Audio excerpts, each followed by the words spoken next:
Hi, everybody. I am really excited about this panel. Thanks for everyone watching from all over, it looks like. We only have a little bit of time, so we're going to kick things off right away. So welcome to our panel. It's called the So You Want to Go on Tour panel.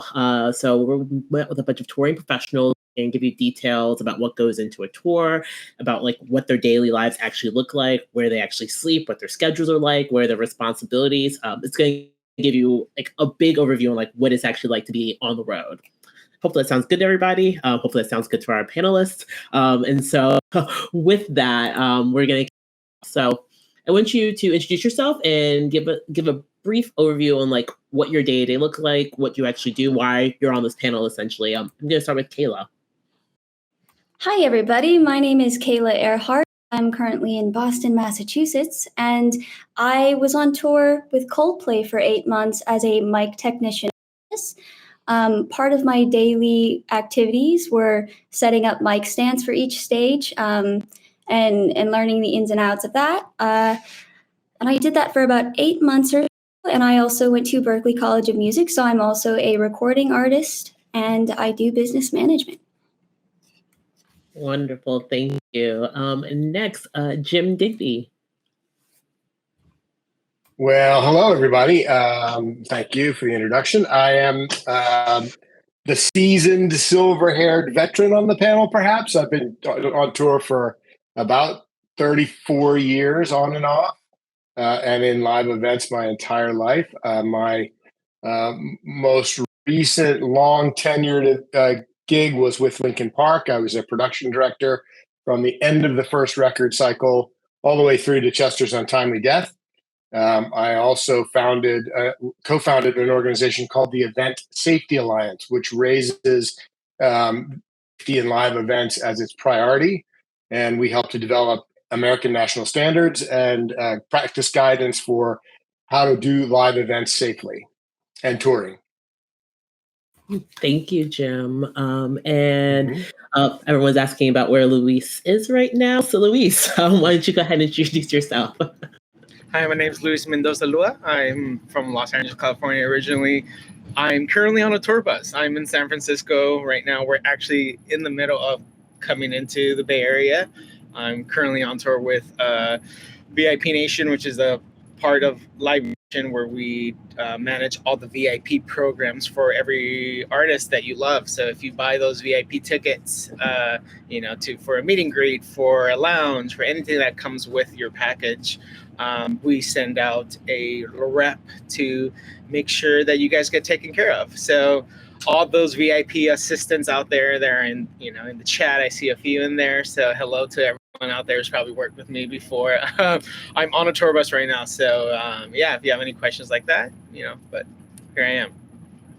Thank you. And Andrew, can you tell us a bit about yourself? Sure. I started out back in the pre-internet days as a guy in a band in a van driving all over the country. From that, a lot of great stories, a lot of great experiences, and a lot of experience with what to do and what not to do when it comes to putting on a show. About 25 years ago, I moved to the Chicago area and quickly got into special events here. I've been part of the management team of the Air and Water Show, Taste of Chicago, Blues Fest, Jazz Fest, Riot Fest, Lollapalooza. I mean, it's there's a lot of work to be done in and around the city because it's a huge music mecca as far as that goes. In fact, we've got Lollapalooza here this weekend in our shop. We're actually prepping some of the lighting packages for that show. So my current role is with the company Upstaging. We are both lighting and logistics for touring artists, for trade shows, for things along those lines. Titles, but the hat I wear the most often here kind of is I'm the conduit for getting people into the company, whether that's full-time or freelance talent that's out in the world. Thank you so much, Andrew. And to quickly introduce myself, I'm Christina Osazuwa. I work for a event ticketing company based in the UK called Shoobs, focused on Black music and culture. And my first tour was on Warped Tour. So Yellow Car is near and dear to my heart as well. Amazing. Well, thank you guys for that overview. You guys talked a lot about all of the things that you're currently doing. One thing that I think would be good to highlight before we move on to the rest of the questions is what are some jobs that are basically your colleagues when you're out on the road that isn't represented on this panel? What are some additional jobs that you see out on tour that you're like, oh, don't forget about these people. We need to make sure we include them. I will start with Luis since he's probably next to some of them at the moment. Yeah, I'm actually, there's probably a few coming in and out because we're just arriving into the venue today. I would say, the production assistants, the tour managers, the even wardrobe, a lot of smaller techs and just other additional things, that probably aren't part of every tour, but are definitely super essential backstage. Definitely. And Jim, our seasoned vet, any others you want to toss in there? Yeah, but we've got caterers. We've got, as Luis said, we've got the dressing room, special effects, fire and ice and things of that nature, automation, moving people around on stage overhead, as Pink flies across the stadium, somebody's got to do that work. Carpentry jobs, there's a wide assortment. It depends on what skills kind of excite you to help you find the direction you want to go in. Absolutely. And I have to say, making best friends with catering as quickly as possible is a great idea. Yeah. Cool. So I want to get into some of these questions. So I know a lot of people in chat are wondering this right now. So obviously it's really rare to see job listings for touring roles on like LinkedIn or like Indeed or things like that. How did you get industry? And if you were starting out today, where would you actually just look to get your first job? Kayla, I'm going to start with you.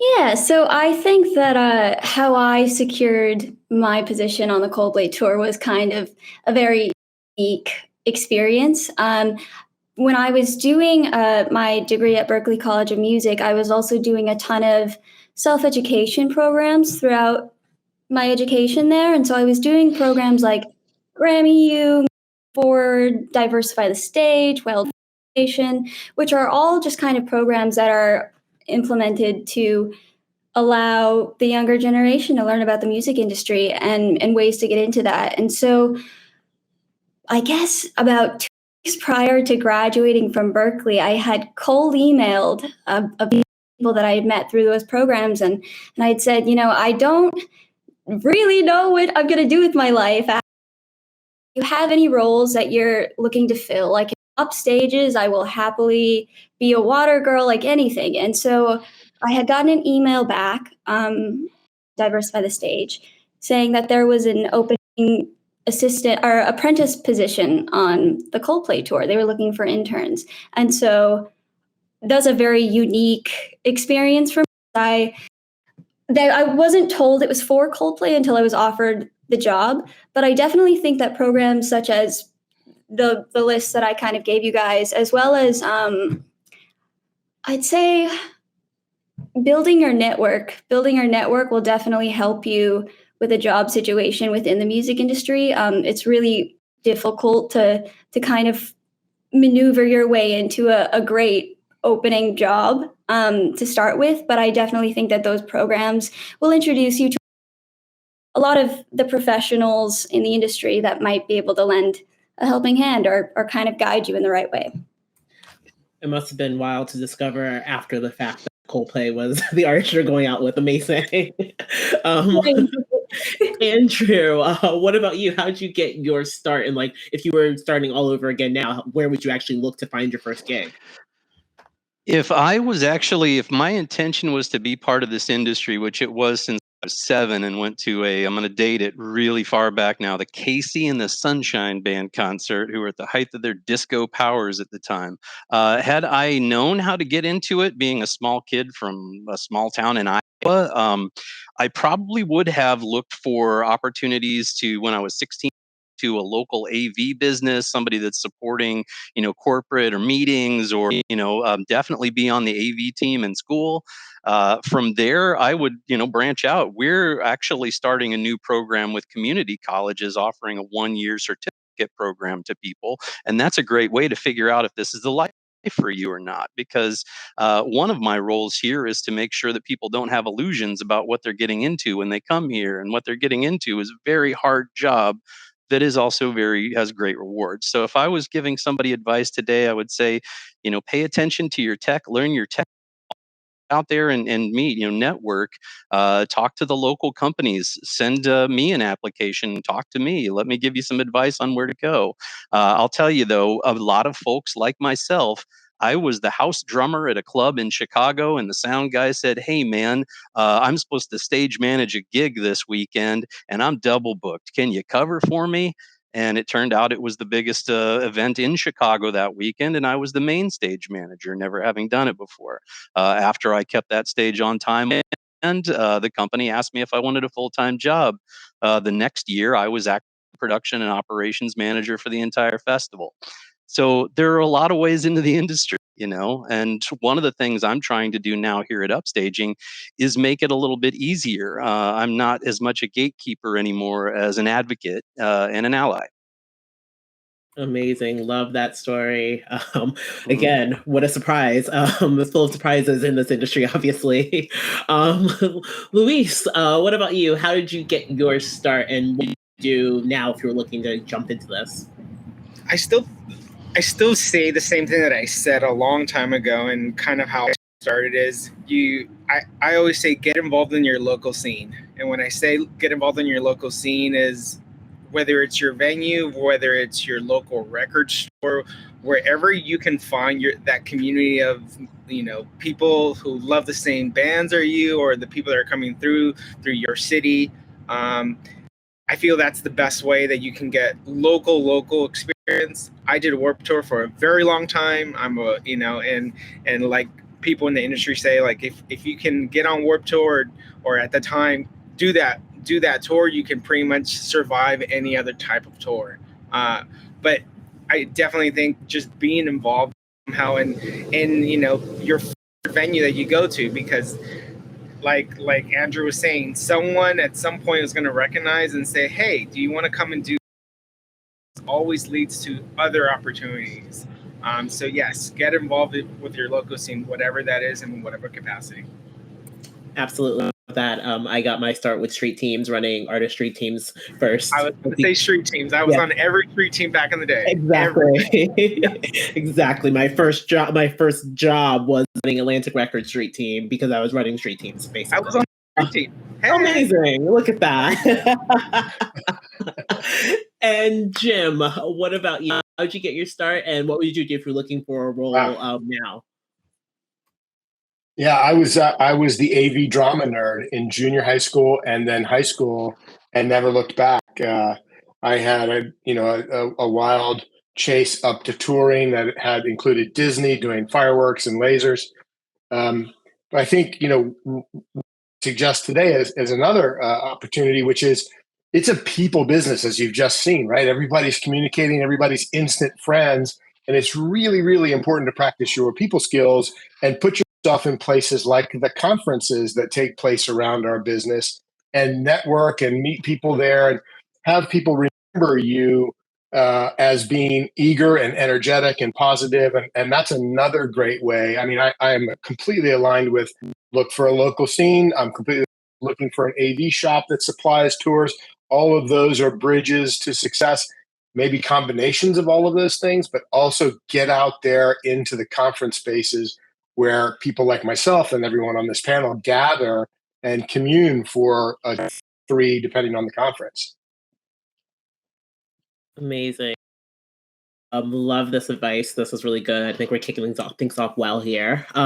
So let's talk about your day to day. So when you're actually on tour, how does the schedule usually work? And like literally, like where do you sleep? How does the day start? How does the day end? Like what's the vibe basically? Kayla, let me start with you. Yeah. So when I was on the road, a lot of the times we would be sleeping on the buses if it were an overnight kind of situation where we needed to put in the next day. But Coldplay was very, very kind to us, and we had very nice hotel rooms to sleep in when we went international. And so a day in the life of that kind of looked like waking up around 8 a.m., probably eating breakfast around then, and then we would get to the venue around 9 a.m. Get to the venue, unpack all of the gear and everything, and load everything in, and just kind of get ready for the day. I would say being a mic tech is very unique in the aspect of it's not like an office job where you have someone kind of over your shoulder making sure that you're doing your job, making sure that things are getting done. That's kind of up to you. And so for me, it being on my first tour as an apprentice, I had no idea what I was doing, but when I kind of got the flow of how the day went. And so the mornings were a bit more packed full, getting everything ready for the show. And then you have a time in between where it's like dinner time and then the show. And then you get the show done and then pack up. And then if we're staying, we do it again the next day. So that's what a day in the life of a mic apprentice kind of looked like for me anyway. Thanks so much, Kayla. And Jim, what about you? When you're on tour, what's your day-to-day like? Woof. Long. Everybody should be prepared for very long days. Not 9 to 5. And long. Yeah, it's not 9 to 5. It doesn't mean 1 8-hour shift. It means 2 8-hour shifts within one day. As a designated adult in charge, your phone is probably never off. And I am the first to get up on typically. I'm out to meet the local promoter, the local venue representative, and build that instant bond of the day, which sets the tone for how the day is going to go. And typically, I'm accompanied by the stage manager, perhaps the dressing room person as well on that first kind of wake up call. The production assistant's usually on the first wake up call. And we're getting in the venue, shaking off the cobwebs, and trying to establish a common bond, a positive experience for the day for the rest of the team and the local team host us on the day. And then of course as the day goes on, it's really for me as the production director, it's really about making sure that we're hitting our benchmarks for time. Is the rigging going up on time? I'm not doing that work. I'm managing the team that tours with me to do that work, and then making sure we're ready for sound check, doors, load out, and then one of the last to get back on the bus at the end of the day. Thank you, Jim. I think that's such an important thing, building that bond with the local crew that sets the tone for the whole day. I think it's a really interesting point that people don't always point out is like, if you vibe well with everybody that you're working with for the 16-hour long day, it will make the whole day move a lot smoother. Yeah. Yeah. And the inverse is true as well. I've been, younger with a different style of production manager who comes in guns a-blazing at a venue and a promoter first thing in the morning, and it sets a bad tone that everyone else on the team has to deal with. So it's really, I offer this totally, but you really need to be the Ted Lasso of production when you arrive in the venue in the morning and set that positivity in motion. Love that. We love positivity. Fantastic. And Andrew, what about you? What's a typical day look like when you're on tour? Well, typical, that's a loaded word when it comes to that. I mean, if Jim's answer was anything to kind of show you, it could literally be a little bit of anything. And most of what I'm hearing is bus tour talk too. There's a lot of different types of tours out there. I mean, whether Ed Sheeran's current tour, they're not riding on buses. Their only buses they're riding are between their hotels and the airport. That's a big enough team that they're literally flying to a town, meeting their vehicles, setting up production, and they're staying at a hotel every night. So there are different ways of doing that. There are also what was my life on tour? Let's see. When I was a bus tour manager, very much what Jim described. I was the last person to go to sleep and the first person up every day. You're the captain of the ship, and even though you're deferential to your artist, everything else is under your purview, and it's got to happen. It needs to. And then, or say I did a stint where I worked with an artist that only did Fridays and Saturdays, and that artist liked to just fly out Friday morning, and I'd fly out ahead on Thursday night. Everything was prepped for their arrival Friday, make sure that all the production was good to go, make sure the performance went off well, and then got them back on the plane and flew home, which was great because I actually had another job at the time. Amazing. That's the basics. I mean, it just depends on what type of tour you're on, and it could be a little bit of anything. But if you're the tour manager, everything is your responsibility. Absolutely. And I was thinking the other way around when you were talking about other types of touring, because in my head I thought van life. I absolutely did never touched private jet life. And Luis, what about you? What's today look like for you? Yeah, as a VIP rep, there's a few things that you kind of mimic in turn that that's some responsibilities that other people don't have to do. For example, like as the VIP Nation, Live Nation rep for VIP, we have to do a lot of our own advancing, similar to what the tour does, because we have to settle out our own expenses and everything separate from the tour. So the first thing that I do is as soon as I get in, I send a email or a text message to whoever my venue contact is to, do my walkthrough and make sure that everything that I requested and need for my activation, my program, my VIP program is actually going to happen, and if for whatever reason, where we're going to do the meet and greet, how are we going to get people into the building? It's 115 degrees now, at this venue. So can we find, a solution to their fans aren't passing out, because a lot of our VIP programs tend to start much, much earlier than, doors. I'll give you an example. Like today, we have our check-in starts at 3 p.m. while we have a VIP sound check party at 4 o'clock. Then we have a meet and greet at 5. And then we do, multiple things that happen way before the show starts. So I have to make sure that all my ducks are in a row and that it doesn't affect, the rest of everyone's world, right? So I'm kind of in my own kind of,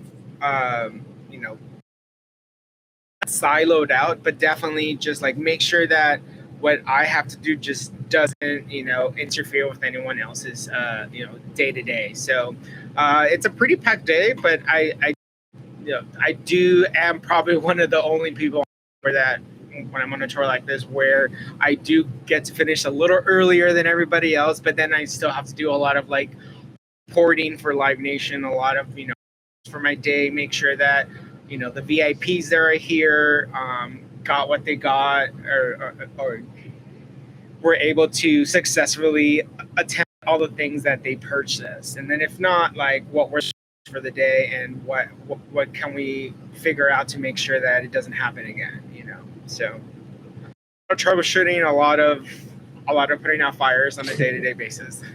Amazing. Yep. Thanks for that different perspective too. I think everyone has different things they're doing in their day that kind of helps round out the day.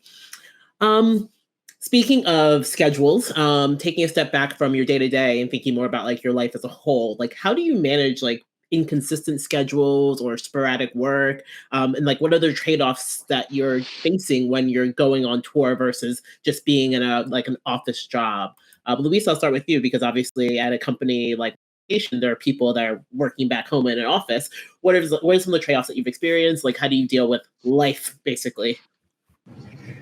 I mean, it's definitely something that I think I feel like everyone's a little different on how they manage that, Some people prefer to just be on the road all the time, and they don't really have a lot of, attachments back home, but if you do have, a family, a partner, and all these things, it can be challenging, so I think it's a good balance to figure out what works for you. Yeah.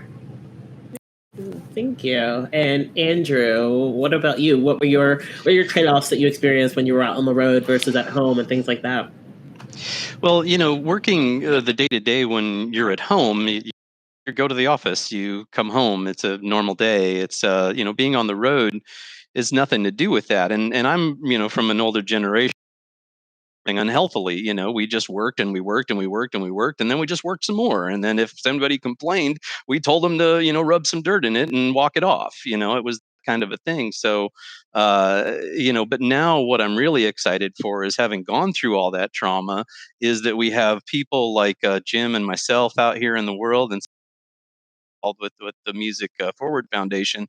They're trying to create a better world for the next team of people that are up and coming. So how do you deal with balance? Don't do what we did, and and work with us to create what's next, because that's what matters. Amazing. And Jim, anything to add to that?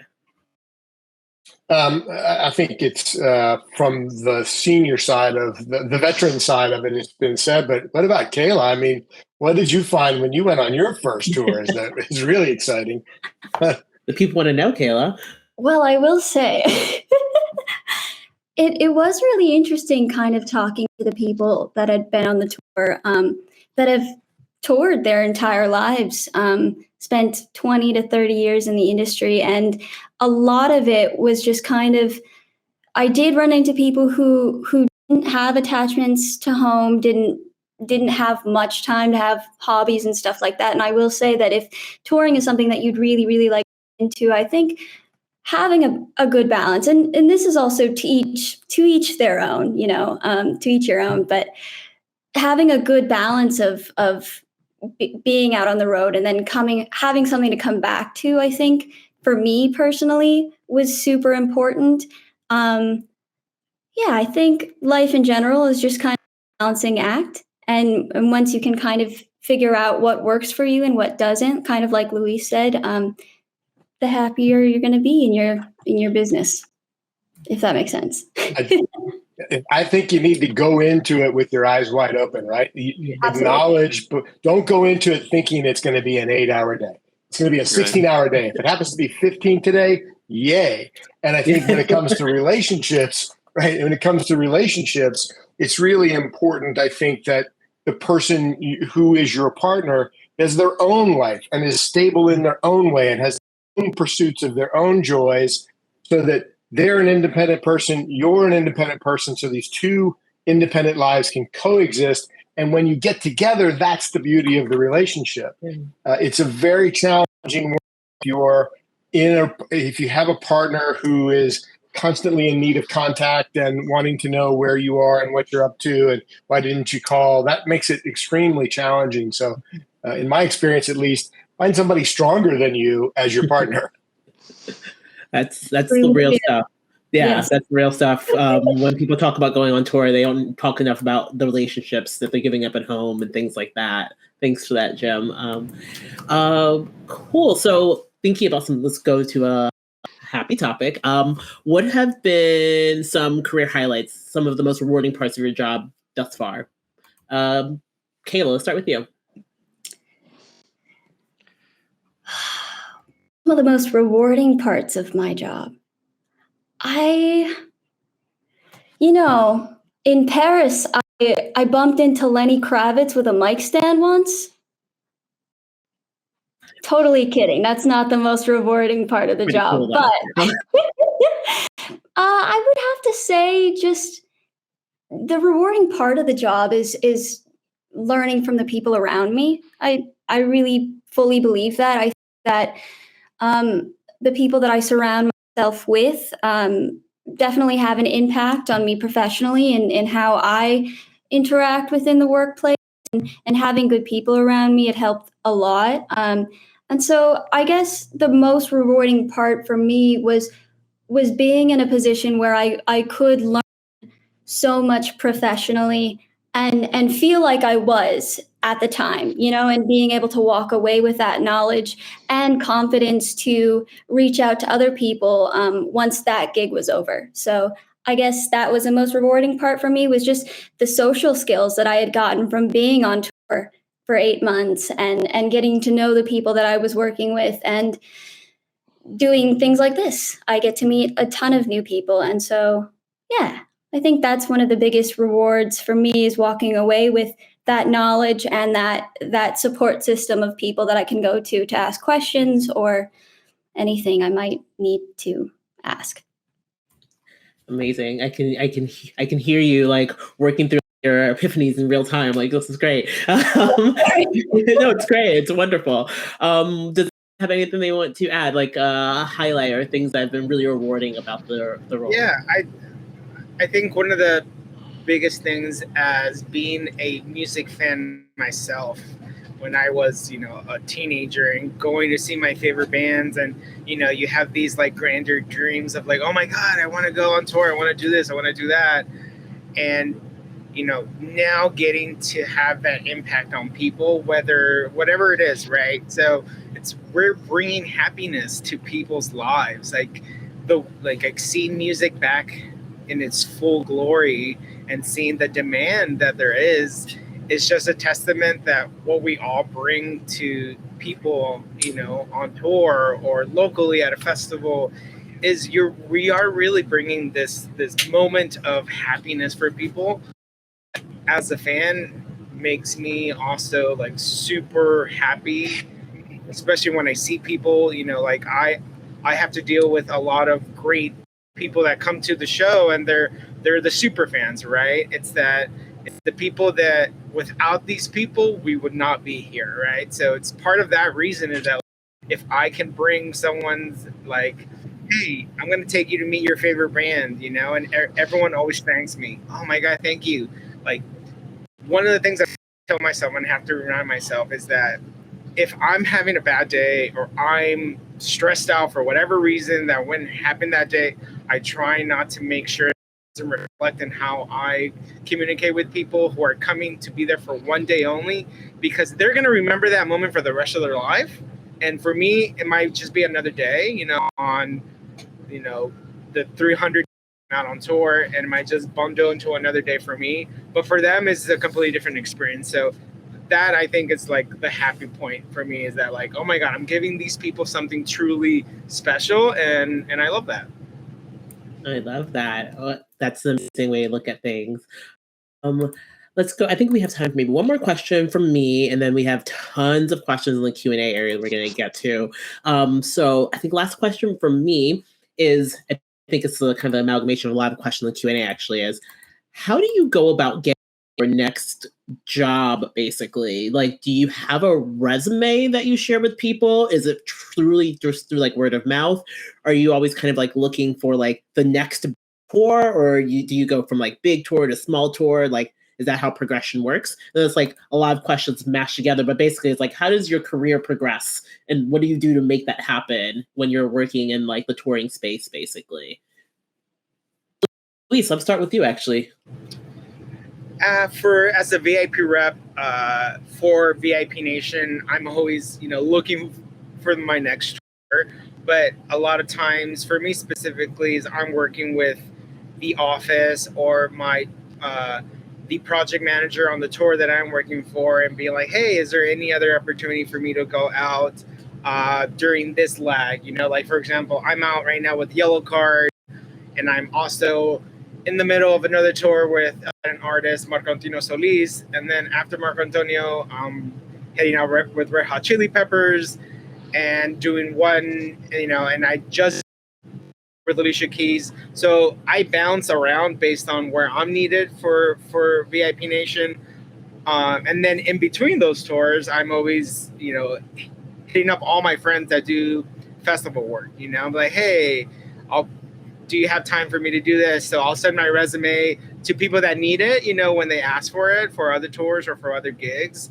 But I'm also a little more like, like I say, you have to be a little bit proactive too. Be like, hey, I am looking to fill this time.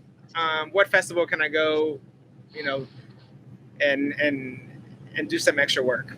Yeah, that makes so there is some hustle there still. Yes. Andrew, I saw you nodding your head vigorously. Anything? Well, yeah, I was hearing a lot of the things that really are the key there. But as far as how do you get your next tour, it really depends. I mean, if you're here at Upstaging, our full-time employees, they tour to the shop, back out to the next tour, to the shop, back out to the next tour, and they maintain a full-time employment here with us. So how do they get their next tour? Well, they get home and kind of beg to have a few extra days off if they don't just want to go right back out, because that's the state of the industry right now.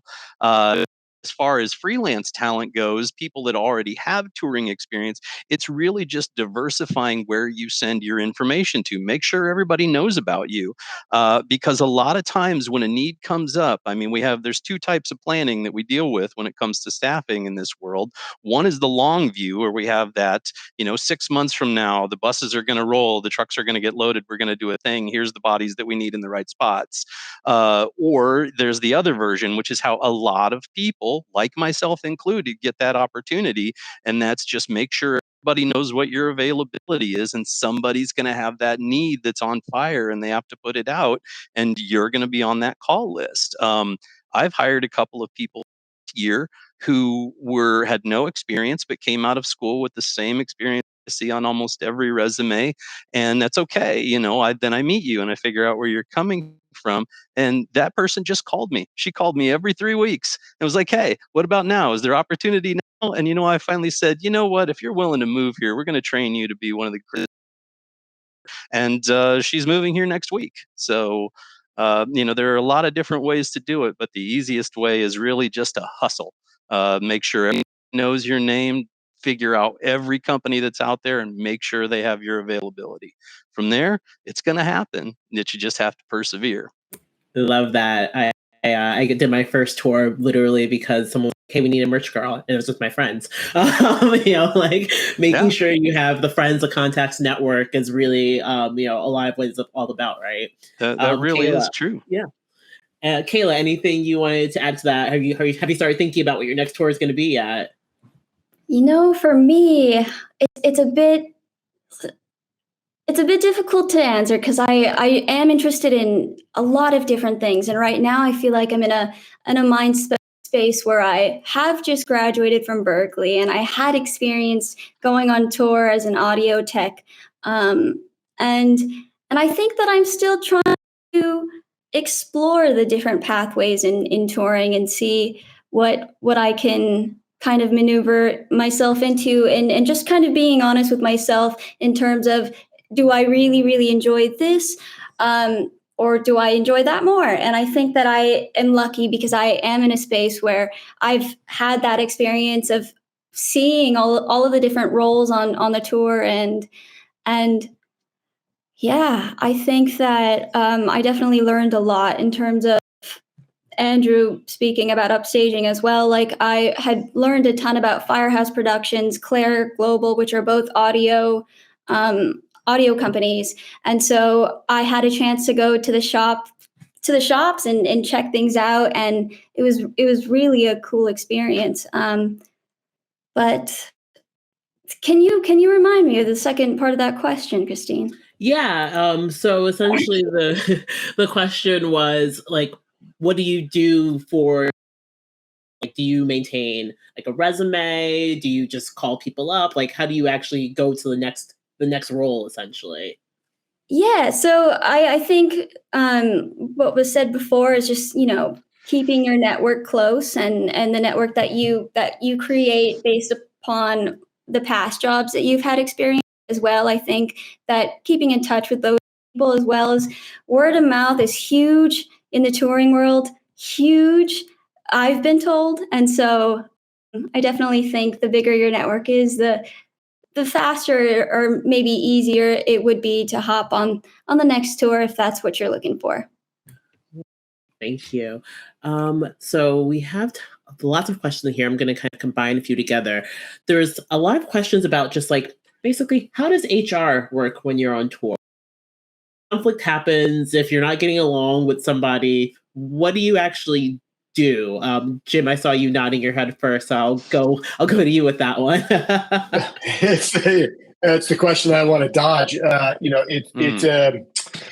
It's an industry built on behavior no longer popular, right? So, and there are still some dinosaurs out there who don't recognize that those behaviors are no longer popular. So, how does one deal with an HR problem? Well, currently, the way our system is set up is you would bring that to whoever the adult in charge is on the tour, or unless an HR person has been made available at the start of the tour as part of your contract or something along those lines.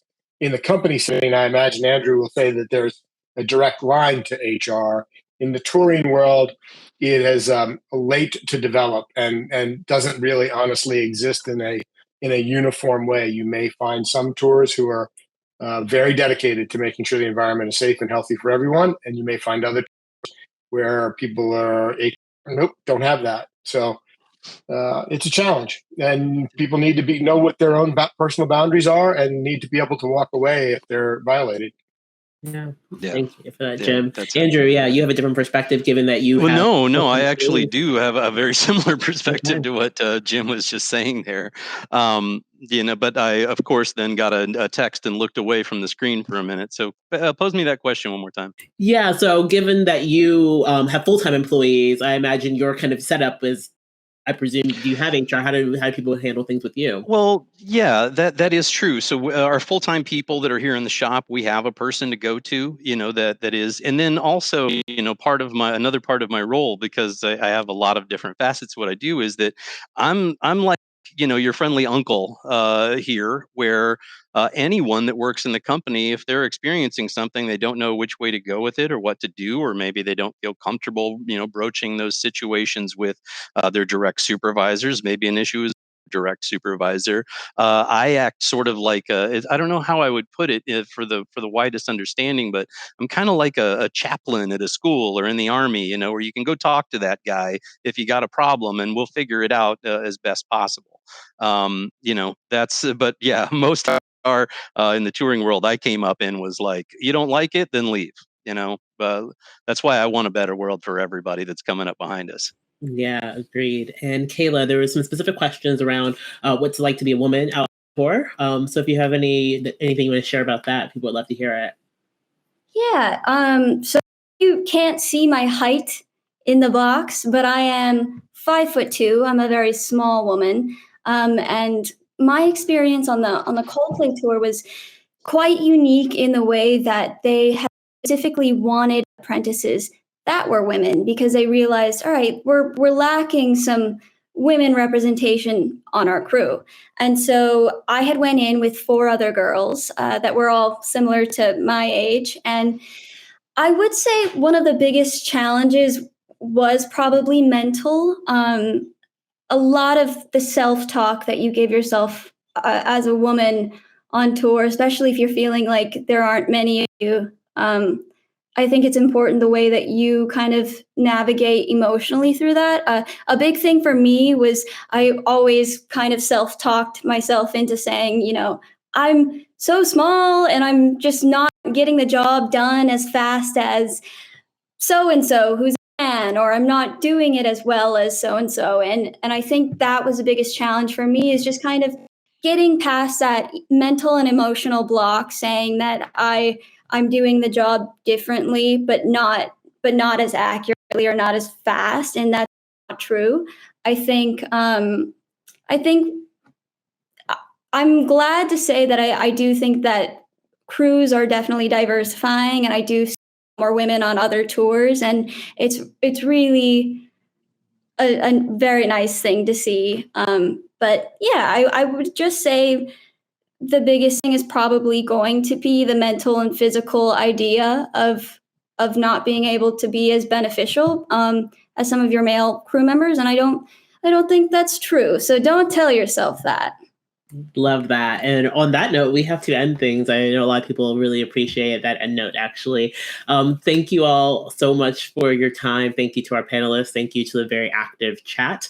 And I'm going to hand it back over to the All Access Fest crew to take it from here.